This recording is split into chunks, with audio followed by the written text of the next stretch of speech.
दोस्तों ऐं साथियों, जीअं सिंधु देश, जीअं साईं जीएम सैद। जीअं त अॼु असांजा GSN फ्रीडम मूवमेंट जे मरकज़ी शहीद अॻवान गौरव सिंधी जे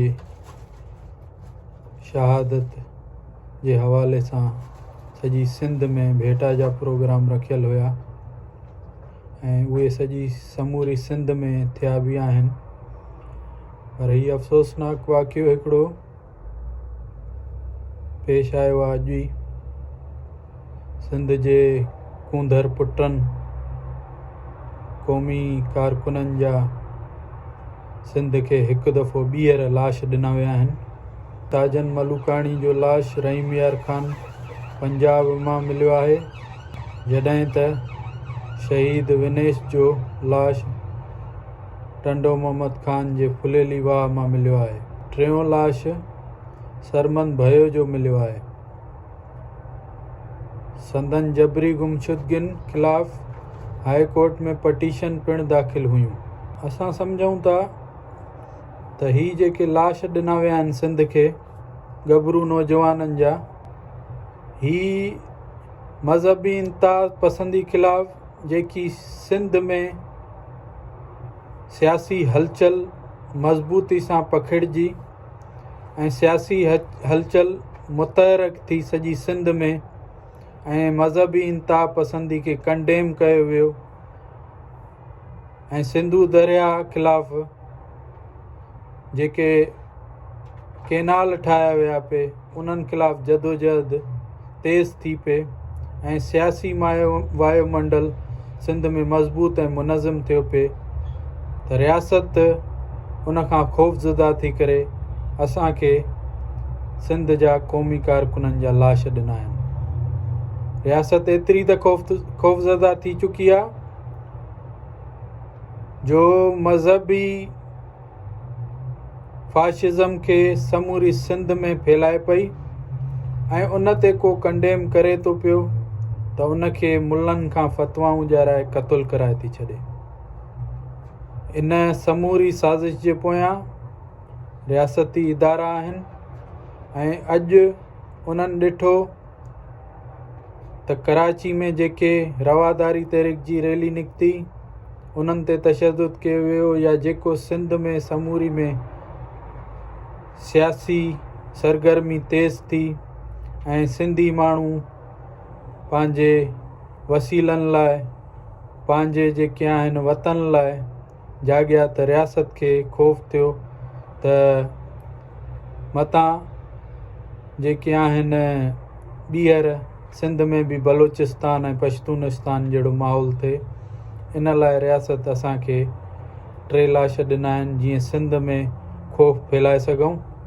पर असां इहो रियासत खे ॿुधाइणु चाहियूं था, तव्हां पहिरीं बि जेके आहिनि लाश ॾिना आहिनि, पहिरीं बि इहे जेके टार्चर सेलनि में असांजा कारकुन असां थी आया आहियूं, पहिरीं बि इहे सख़्तियूं जेलनि जूं टार्चर सेल अज़ियतूं ऐं रख थियल लाश बि ॾिना आहिनि। पर फ़िक्रे जीएम सैद जो रस्तो, फ़िक्रे जीएम सैद जी वाट समूरी सिंध में फैलिजी चुकी आहे ऐं हर सिंधी माण्हू अॼु वतन जी ॻाल्हि करे थो, वतन सां मुहबत जी ॻाल्हि करे थो, उन जी मालिकी जी ॻाल्हि करे थो। सिंधी जाॻिया आहिनि, इहे इन लाइ रियासत खे ख़ौफ़ वरायो वियो आहे त किथे जेके आहिनि सिंध मां का बग़ावत शुरू न थिए।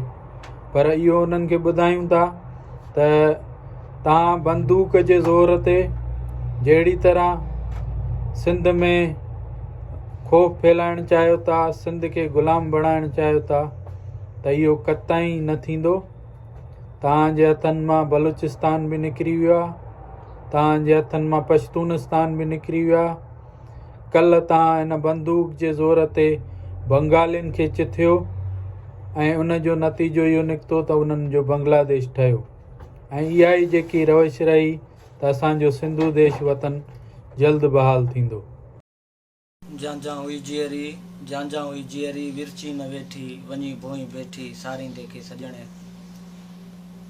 अस्सलाम वालेकुम जी सिंध वासियो, अवां सां जेको आहे सो इंतिहाई ॾुखाईंदी ख़बर शेयर पिया कयूं 1 सितंबर 2023 में मुंहिंजो भाउ कानून जो शागिर्द साजन मलोखाणी खे हैदराबाद मां खंबियो हुयो, जेको मुसलसल 1 साल खां गुम हुयो।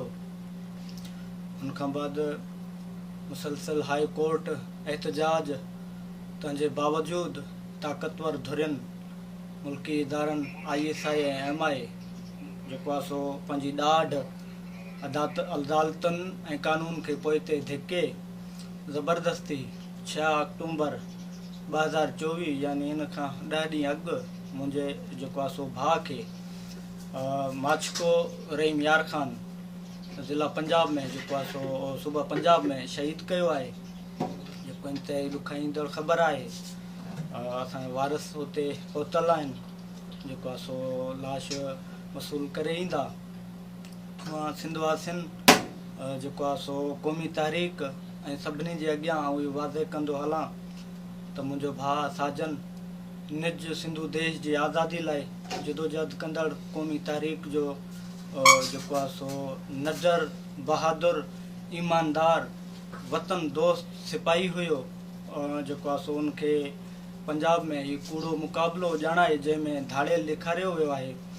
असां इन शयुनि खे रद्द कयूं था ऐं इन शइ जी मज़म्मत कंदे ऐं इहो वाज़े चवां थो त मुंहिंजे भाउ जे जेको आहे सो इन बेरहमाना क़तल ऐं शहादत में हीअ मुल्क जा ताक़तवर इदारा ई मुलविस आहिनि।